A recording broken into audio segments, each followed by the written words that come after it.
is exactly 1 o'clock GMT, and I welcome you all to the Standard for Official Statistics on Climate Health Interaction Webinar Series. As all of us know, there will be a presentation on climate variability and childhood nutrition in Ghana, emerging evidence and pathways. Dr. Aaron Kobina-Christian is a senior research fellow at the Regional Institute for Population Studies, University of Ghana.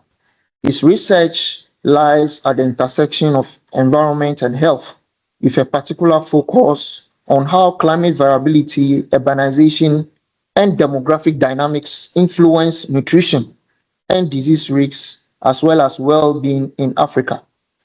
His research examines the population health nexus by exploring how environmental stresses such as flooding, energy poverty, and climate change affect public health outcomes, especially among vulnerable populations in low and middle income countries. Through collaborations on several projects, Dr. Christian has generated evidence in malnutrition, non-communicable disease, and women empowerment in agriculture, whilst also contributing to climate and health policy dialogues on global platforms, including the COP28 and the International Congress of Nutrition. His works underscore the triple burden of malnutrition and investigate pathways linking environmental resilience, social equity, and health. Dr. Christian has published widely in leading journals such as the Global Health Action, Urban Climate, Public Health Nutrition, and BMC Nutrition. He also served on editorial boards for journals including Frontiers in Nutrition and Plus One Climate, and is actively engaged in training and supervising graduate students in population studies as well as nutrition. His overall goal is to generate population-centered solutions that advance public health and nutrition and environmental sustainability in Africa and beyond. So, ladies and gentlemen, without wasting much time, I would invite Dr. Aaron Kobina-Christian to present to us on climate variability and childhood nutrition in Ghana, emerging evidence and pathways. And thank you very much, Dr. Klu, for your introduction. The overall aim of the project has been shared. So this afternoon, I have the privilege of sharing what the climate change nutrition theme have investigated so far. So basically, this afternoon we want to talk about climate variability and childhood nutrition. We are narrowing down with evidence in Ghana and also discuss some emerging pathways. So basically, the discourse on climate change has moved from whether or not our climate is changing. It's less contested now. Now we are talking about the impact of climate and how people can build their resilience and also improve on people's adaptive capacity. Generally, we know that the current climate changing climate is unprecedented. It is said to be the greatest threat of the 21st century and beyond. And most of it is humanly driven through deforestation and also emission of greenhouse gases. And evidence show that there's a disproportionate impact, health impact specifically, and also on livelihood on vulnerable groups, particularly in sub-Saharan Africa. That happens to be the least contributor of these greenhouse gases, but yet we suffer most from the brunt of climate change. Now, over the years, we've also witnessed how the changing climate variability and climate basically parameters, temperature, floods, and all others are influencing health and nutrition in various ways. And once again, these impacts are are seen heavy on low resource settings because of their limited adaptive capacity, and also because these settings rely heavily on climate sensitive livelihoods like agriculture and all that. And as if sub-Saharan Africa happens to be almost hit by everything else, climate change hits sub-Saharan Africa most because of its sensitivity and limited adaptive capacity.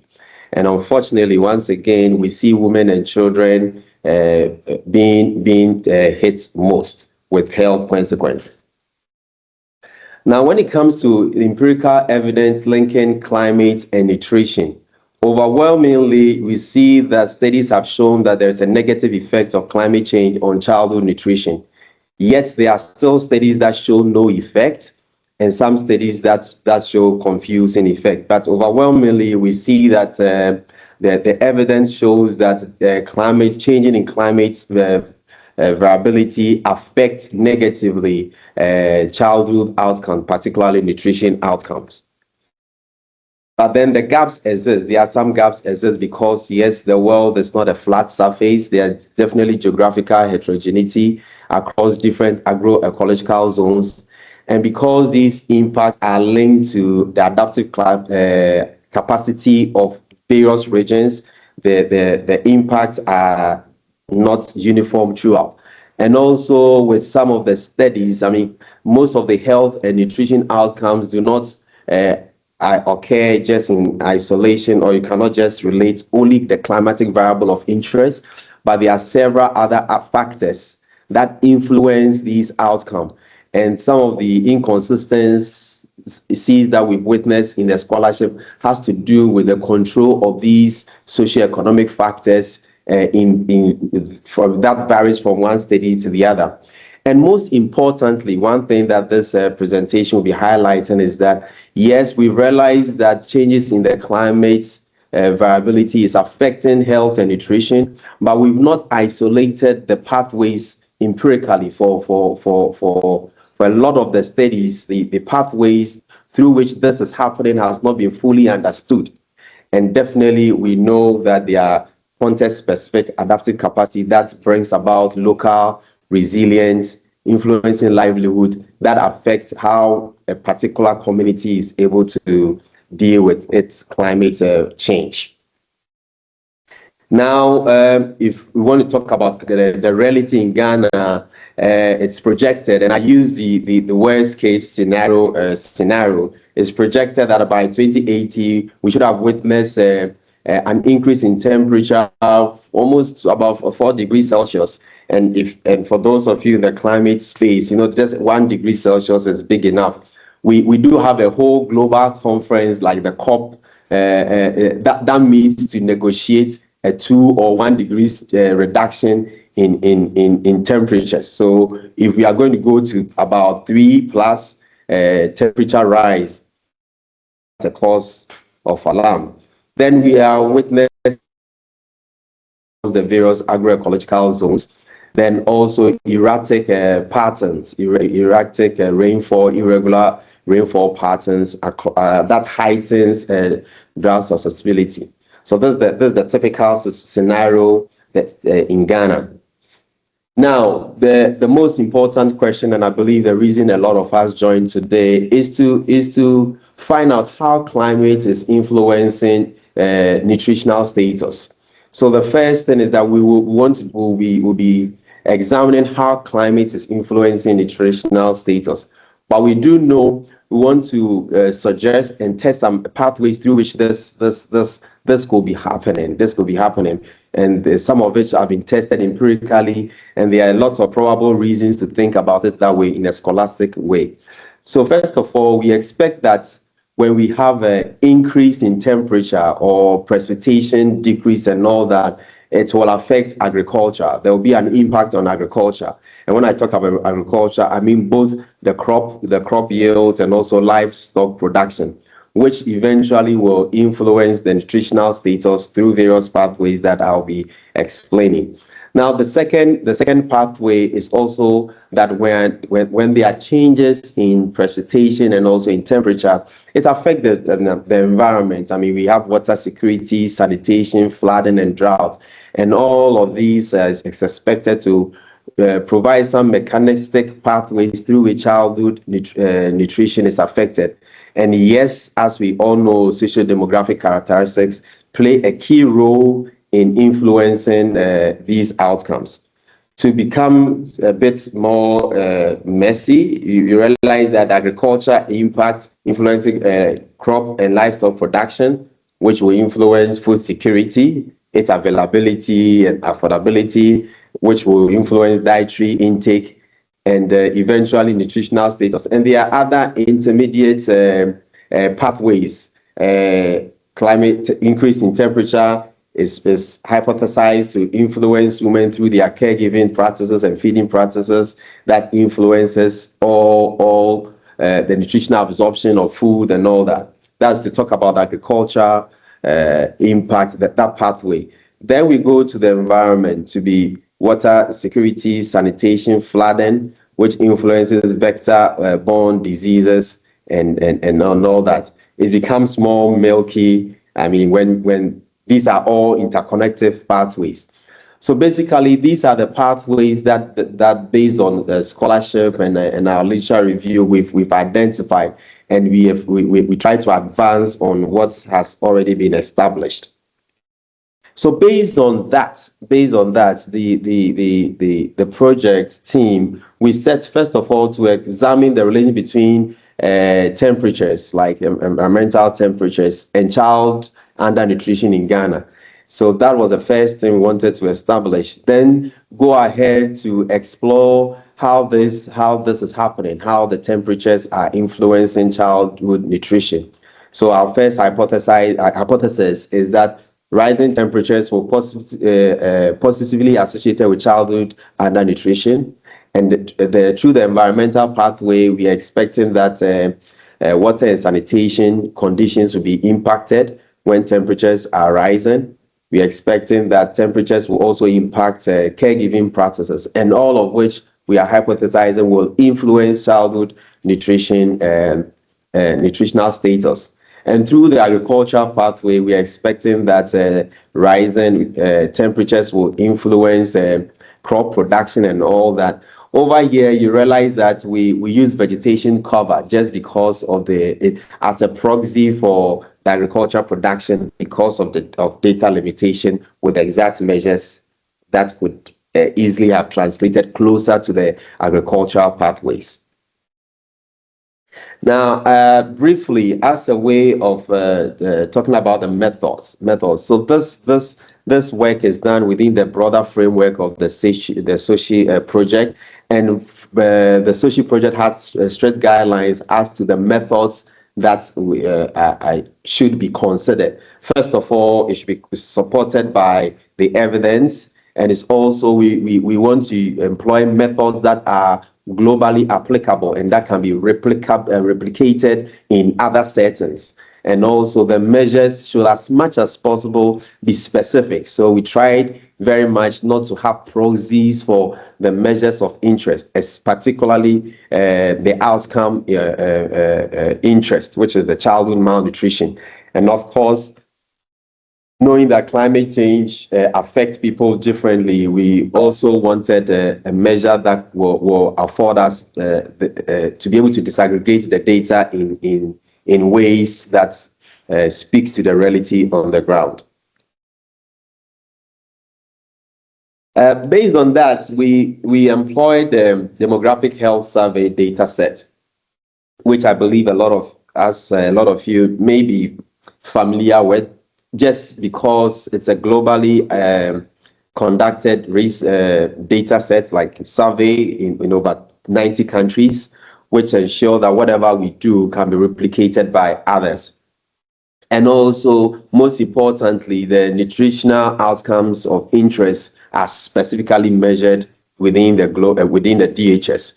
And it affords us the ability to also control for some hypothesized mediators, and also most importantly, it captures the climatic variables of interest. And this, the DHS has been captured for over 30 years for different countries. So it's a very reliable and robust data set that can test several of these pathways of interest.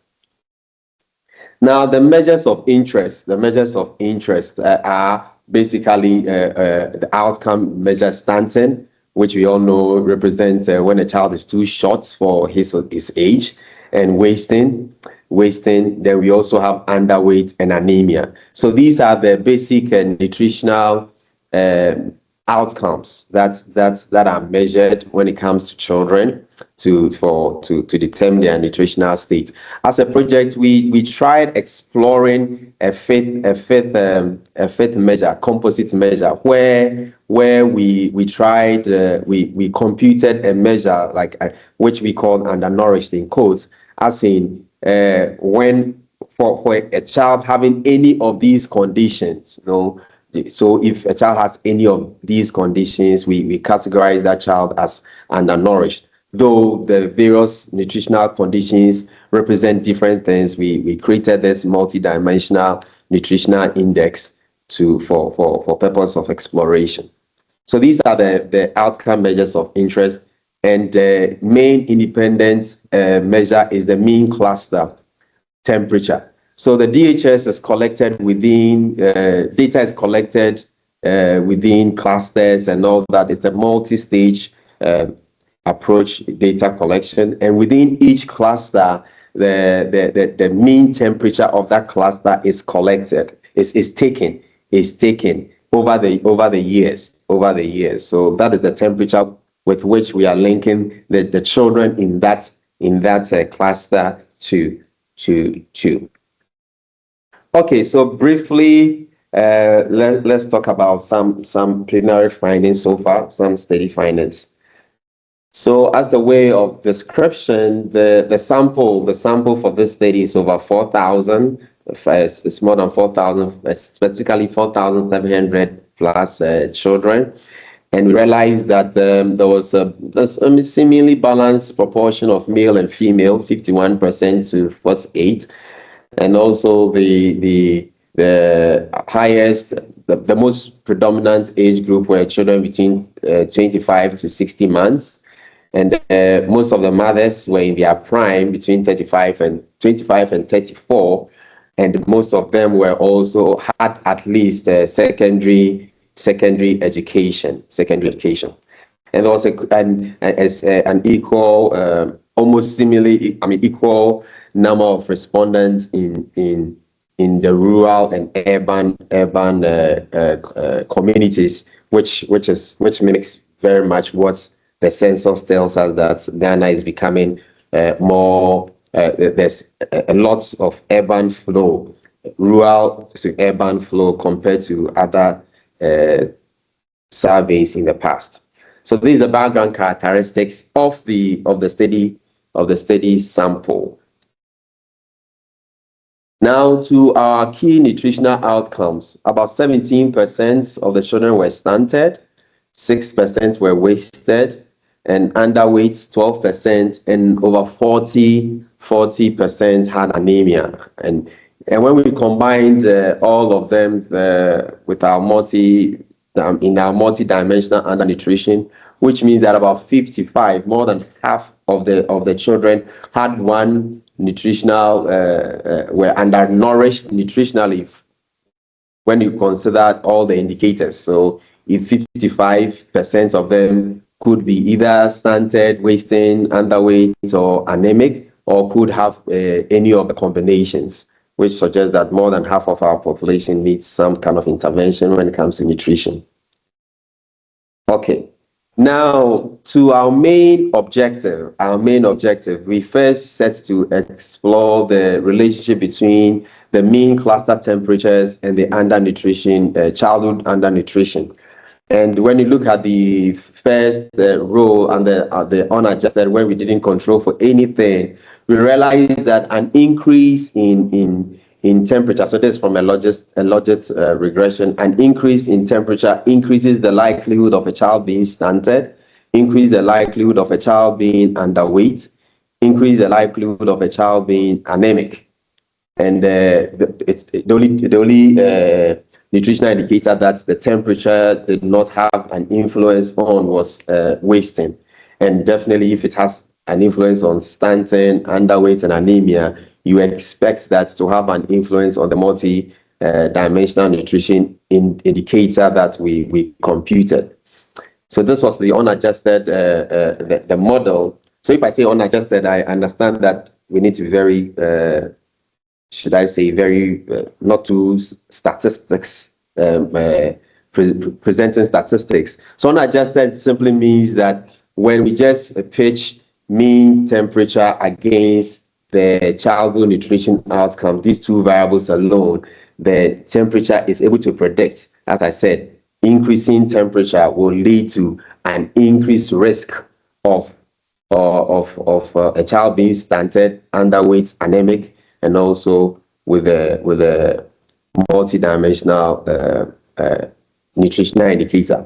Then we also have to control, because we know that there are several factors. There are several factors that are known predictors of childhood undernutrition. These factors include the child's sex, the mother's education, mother's age, household wealth, and household location. So after controlling for all these factors, and these factors were generated based on our scholarship, based on the machine learning of the data sets that we have. So these were the factors that showed as most, should I say, prominent in influencing the nutritional outcome in our data sets, and they were controlled for. And even after controlling for these, mean temperature still predicted the nutritional outcomes that we measured. And for both adjusted and unadjusted scenarios, it predicted stunting, underweight, anemia, and the multidimensional nutritional thing, and but did not predict wastings, which suggests that mean cluster temperature had nothing to do with wasting. Okay, so at this juncture, we do know that we had established the first point of inquiry, which is consistent with current scholarship, global scholarship, and regional scholarship, that climate variability, and in our case specifically mean temperatures, influences undernutrition, stunting, anemia, and underweight. We've established that. However, as I said, part of the gap that exists in literature is inconsistency when it comes to this temperatures predicting undernutrition through studies. And some of from a little statistics point of view, talk about issues of not controlling for indigeneity in some of the studies and all that. So we made sure that we did all the robustness tests, where we ran some panel IV with external instruments. I don't want to go so much into that, but we did several robustness tests, several sensitivity tests, several sampling and stimulations and all that. And still our result was robust. Temperature was always predicting these outcomes of interest. So the link between rising temperature and childhood undernutrition remains strong, even accounting for underlying biases or confounding factors in all statistical scenarios. So we've established that. Okay.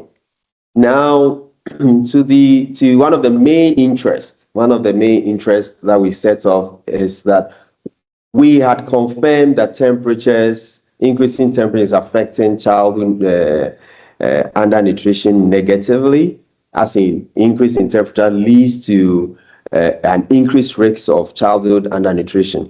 Now we had to ask ourselves, how is this? Why is this?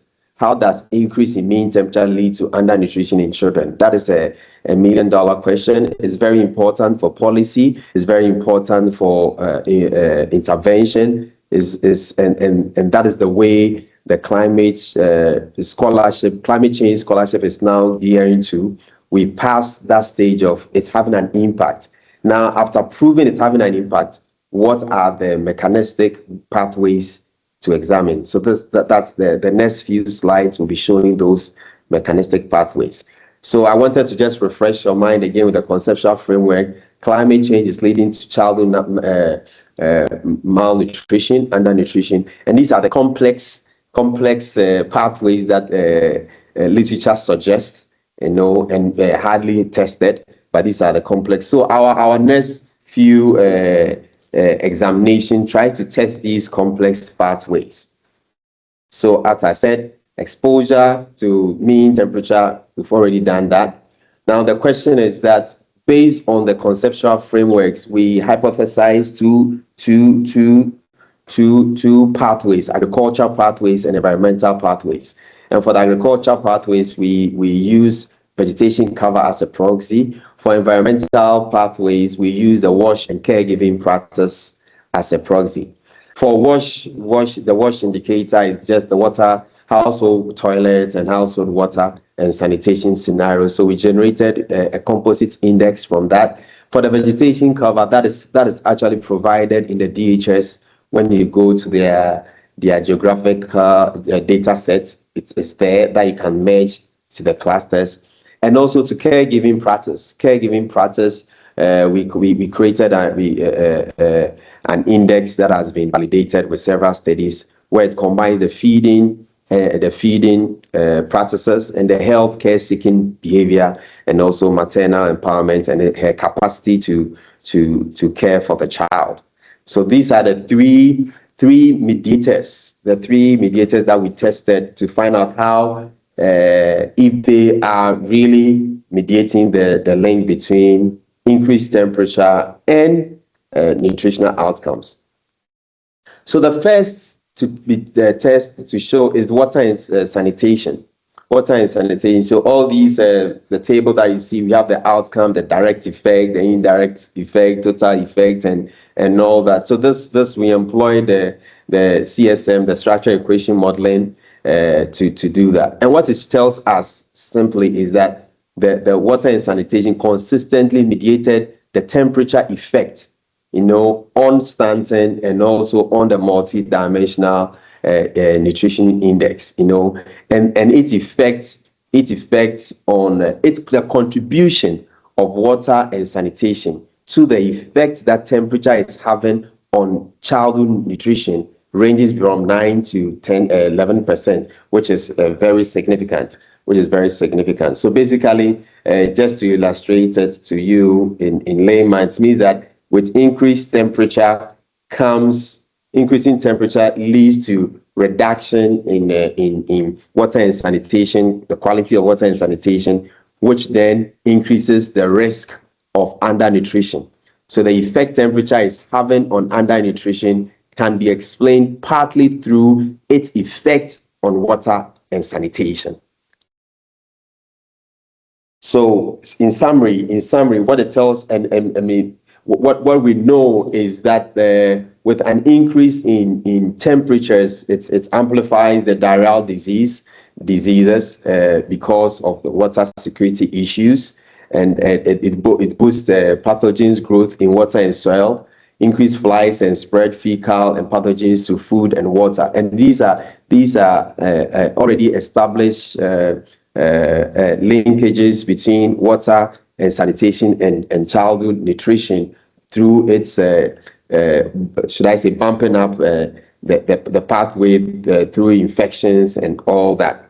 So what we've managed to show is that yes, increasing temperatures is leading to water and sanitation risk that contributes to the outcomes we are seeing in childhood undernutrition.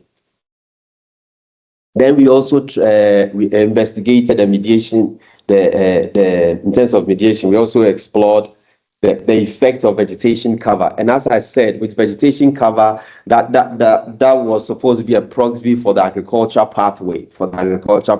And we only use that because of the lack of the actual indicators of that could have served as better proxies, as in crop production, actual crop production measures, actual livestock measures in the data set. So for the lack of that, we use the vegetation cover. And interestingly, we see that vegetation cover partially explains the link between temperature and a child being underweight. However, we see a negative effect there, which suggests that there's some more complex and unexpected relationship, possibly hiding or reversing the direct impact. And for us, it's not so strange, because using vegetation cover is a far stretch when it comes to the agricultural impact. What it suggests that you can actually have a good vegetation cover and might not necessarily translate into what it actually means, that you can have an increasing in temperature. If you have increasing temperatures and the vegetation covers are good, it can mitigate the effect temperatures will have on undernutrition and all that. It also suggests that maybe the effect through which temperatures are having on vegetation dynamics is not linear. So this is the in terms of next steps, we want to be able to identify better proxies for the agricultural pathway than vegetation cover. And then lastly, which I find very interesting, is we did test the mediation effect of caregiving practices. And when we realized that caregiving practices explain a significant proportion of the effect temperatures are having on childhood undernutrition. So basically, increasing temperatures is leading to decrease in caregiving practice as a score. So we had a score, and the greater the score, the better the mother or caregiving practices, which leads to increasing temperature leads to reduction in caregiving practices, and which leads to an increased risk of undernutrition in children.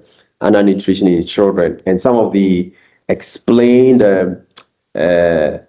probable reasons given is that we know that when there's increased temperature, there's stress. There's psychological stress, and this has been tested, how heat-related stress on caregivers and climate-induced livelihood loss and economic insecurity. Heat stress itself can impair mental health, which is of much interest currently in the scholarship. And this, when a mother is stressed, it limits her ability to engage in responsive feeding, and also proper health-seeking behavior. So it was an interesting find to know how heat is influencing caregiving practices, which in turn contributes to the effect it has on childhood undernutrition. So in summary, the challenge is that rising ambient temperature significantly increases the risk of childhood stunting, underweight, and anemia across vulnerable populations. And this is consistent with several other research findings, particularly in sub-Saharan Africa. Then, as a major contribution, we've tried to isolate the pathways through which this is happening. So parts of the impact operate indirectly through two critical mediators: wash access, the water and sanitation, and also caregiving quality. So climate change or increasing temperature has other indirect pathways that affect childhood undernutrition significantly. And understanding these pathways unlocks new intervention strategies. But as I said, even with what the vegetation show, that the story is much more complex than just the direct heat exposure alone. So based on this, we suggest that various, program managers or intervention or platforms that are interested in childhood malnutrition and in climate change should integrate WASH into climate adaptation plans, to prioritize water and sanitation infrastructure in climate vulnerable regions as a nutrition intervention. It is critical, and that has played in several other research in Bangladesh and all that, where water and sanitation definitely has correlates positively with a child better nutritional outcomes. What we found out is that when in the midst of our changing climates, water and sanitation will be affected, and we need to incorporate that in our adaptation plans. And also, when it comes to caregiving practice, it's like a known impact. It's a known phenomenon that we know that proper caregiving practices leads to proper childhood outcome. Now, what we've proven directly is that the climate change is affecting climate variability, like increasing heat is affecting caregiving practices, which contributes significantly to the childhood outcome. And definitely knowing the intersection that these wash and caregiving practices and all these environmental and agricultural, should I say, factors lead to childhood nutrition, childhood outcome. It would be ill on our part to consider targeting climate change and nutrition in silence. There's a need to have a comprehensive, a multi-sectorial program approach. It almost sounds like a cliche, but then that is the way to go, because silos will definitely not solve the problem. Thank you. Yes, thank you very much, Dr. Christian, for that insightful presentation. I'm particularly concerned about the impact of human genetics as it pertains to how children respond to feeding patterns, right? So from the presentation, I could see that the mediators that were studied were water and sanitation, vegetation cover, and caregiving. However, I feel beyond these mediators, factors such as genetics, because genetics affects almost every aspect of our lives. So I feel a better understanding of the relationship between childhood nutrition and climate variability would be more supported, or it would make it more evident if we have genetics data, okay, because different individuals metabolize food differently. Children respond to environmental stressors differently. When we're looking at heat stress, for instance, due to our genetic differences, some individuals may be far more negatively impacted by the rise in temperature compared to other individuals simply because of their genetics, right? Because what makes us who we are is fundamentally rooted in in our DNA. So I don't know if the project has a study on the genetics of these children that are being studied. Okay, so some of them, they may have tendencies to grow tall, some may have tendencies to be short, and then little impact on nutrition would result in varying levels of outcomes. So I know you mentioned something that has to do with controlling for some of these covariates, but I took note of some of the covariates that were mentioned, like, mother's education, mother's age, and things that has to do with like external things. But did you control for internal factors? Like, I'm so concerned about the genetics. Okay, and yeah. So yeah, thank you. I think that the question about the genetic factors is so appropriate, and it's a good observation. Basically, we are products of as they say, nature and nurture and all that. Yeah, so in the DHS, one of the things I said concerning this project is using data sets or creating a platform that can be replicated, results can be replicated. That's why we chose the DHS data sets, because we have over 90 countries that have the same data that can be replicated. So in controlling for some of the covariates, that seemingly will capture to some extent the genetic factors. We have things like the birth weight of the child at the very least. Then we also have mother's BMI and all that, which serves as proxies for some of the genetics. So before the child is born, these things even exist. So I think that I agree with the one who asked the questions. These genetic factors do influence.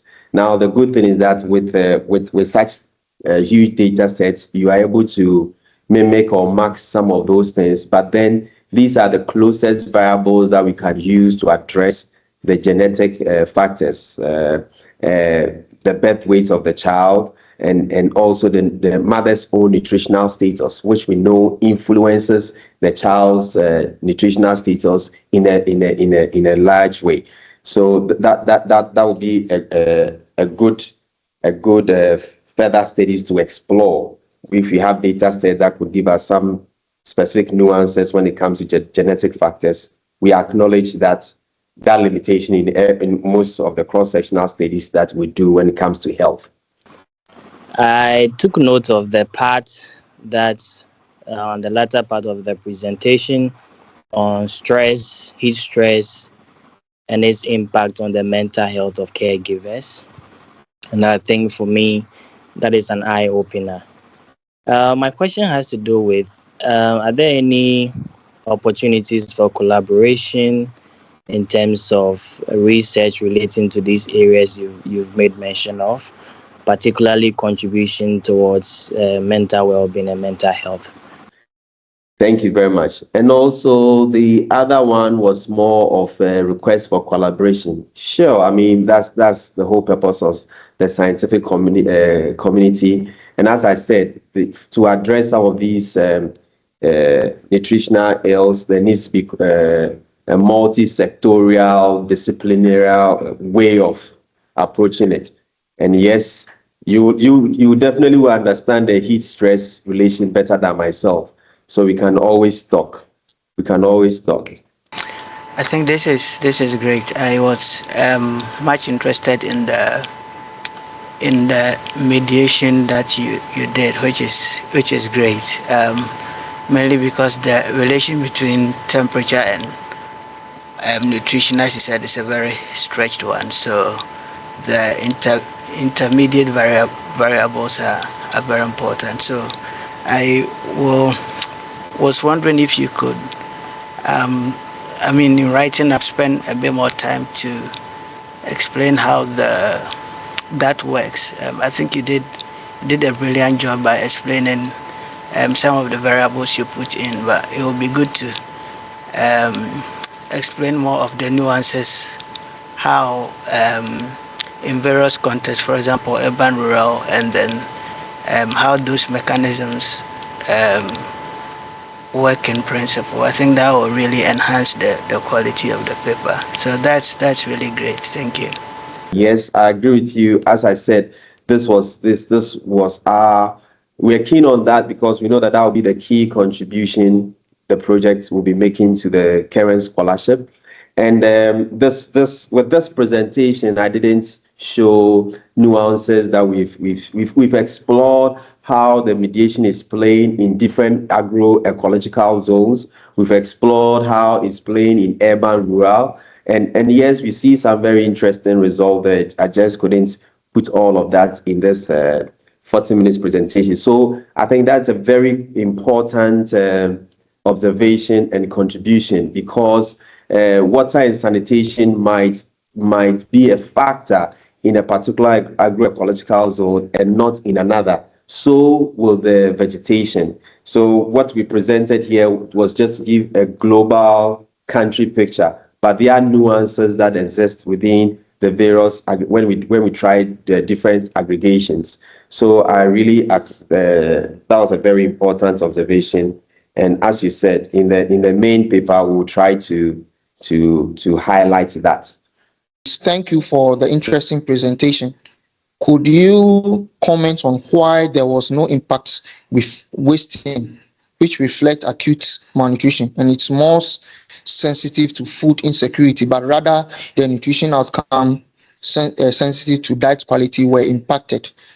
Yeah, thank you. So yeah, I mean, as expected, I also was expecting wasting to come up, but then it's kind of an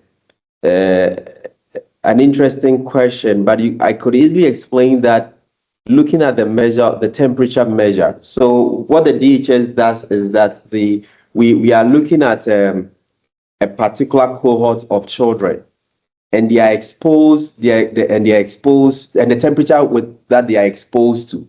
So we do not have, let's say the child was born in January. We are not linking it to the January temperature. That could reflect more of the acute nature of the factors that influence malnutrition. So this is the mean temperature of that cluster over a period, and usually over a long period, about a year period. So I think that explains why the temperatures were not influencing wasting, because wasting it's a more sensitive indicator what is happening currently in the environment. The temperature will influence that nutrition indicator. But the nature of the temperature measure, I think that could be a reason for that explanation. Yeah. Another one is, how do agricultural shocks like poor harvest affect nutritional deficit for children? I want to know if it is mostly about quantity or quality of food. Well, I would like to say it's about both. Having enough nutritionally has to be enough quality and also enough quantity to meet all your daily requirements. And once again, when you look at the projected conceptual framework, where when you look at the agricultural pathway, definitely crop and livestock production, as I said, if we had that measure, that is the direct linkage of temperature to that, to that, which will influence the food security. So what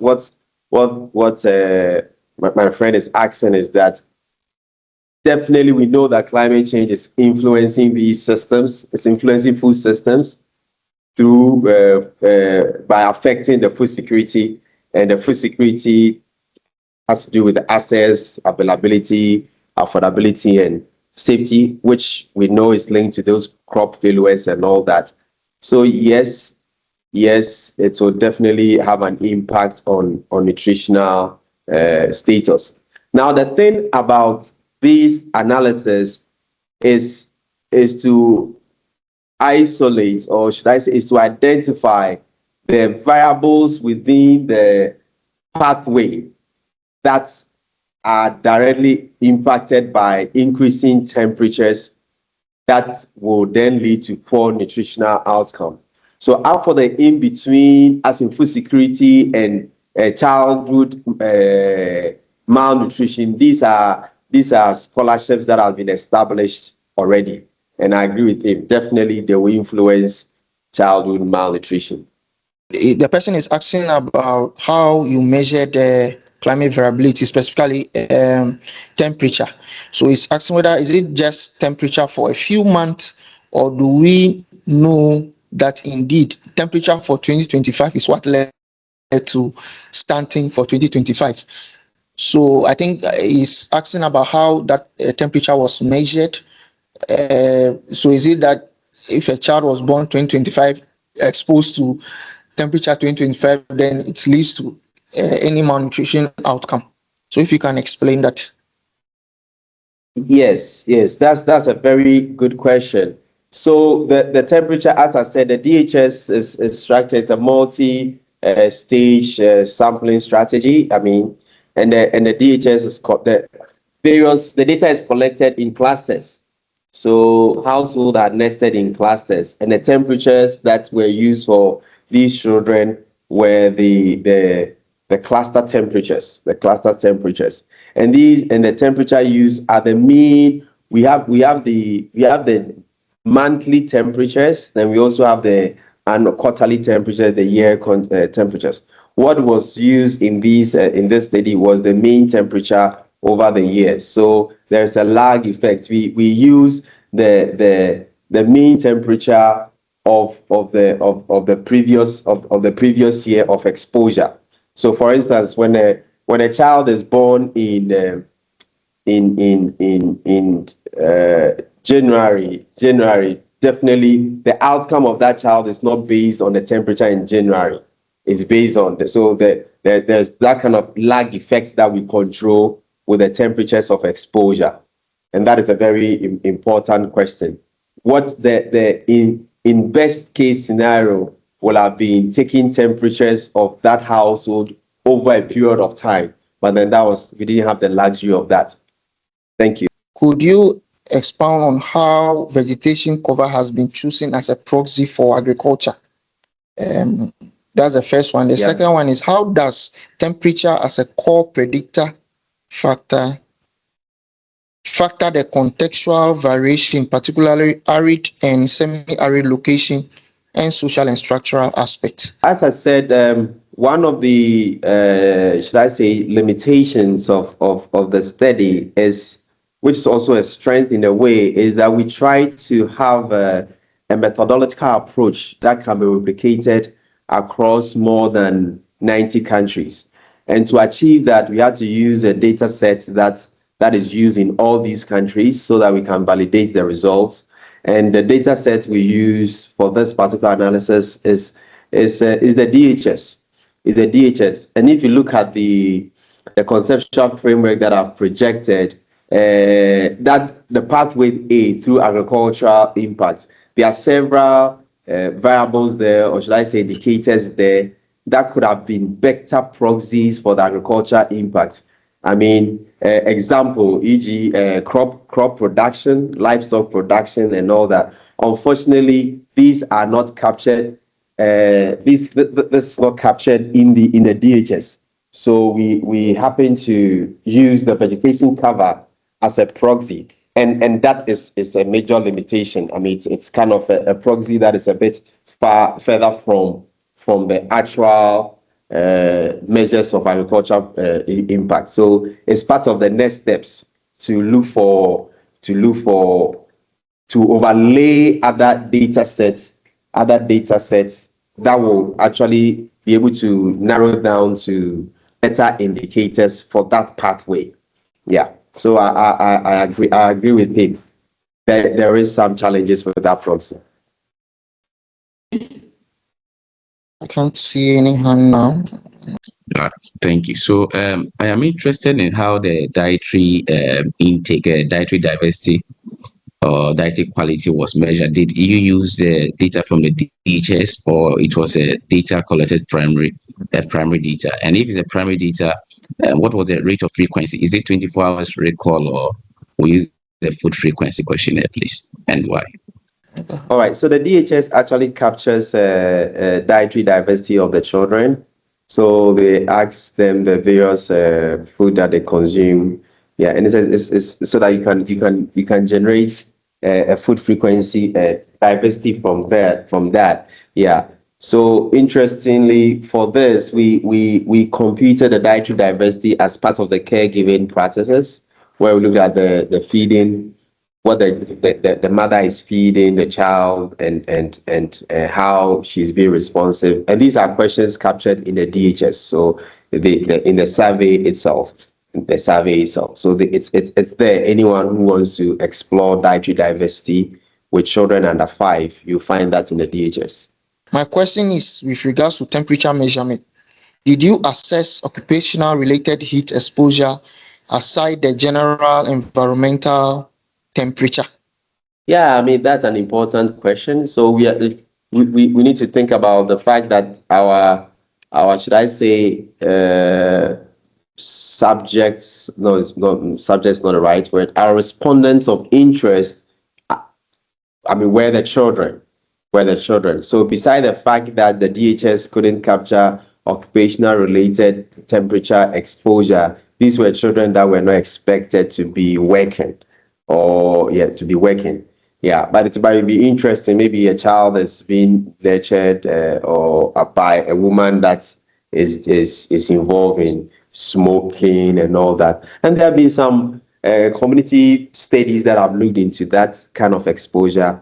But then no, this was not the exposure that we factored into our analysis.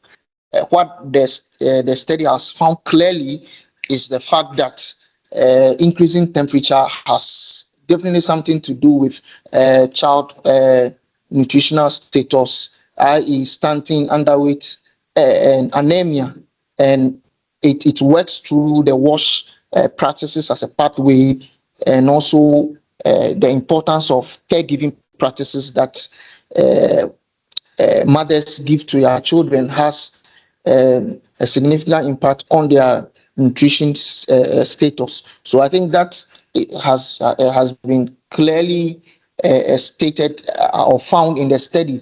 We've taken into account other social demographic characteristics of both the child and the mother. You see that there is a strong linkage between temperature and these malnutritional outcomes. So I would want to thank the presenter for his time and his very insightful presentation, and also thank the participant. This has been very interactive, a lot of questions, and you have shown interest in this, and we are very happy. And SOSCHI Ghana project, on behalf of the project lead, we are very grateful for the feedback that you have given to us.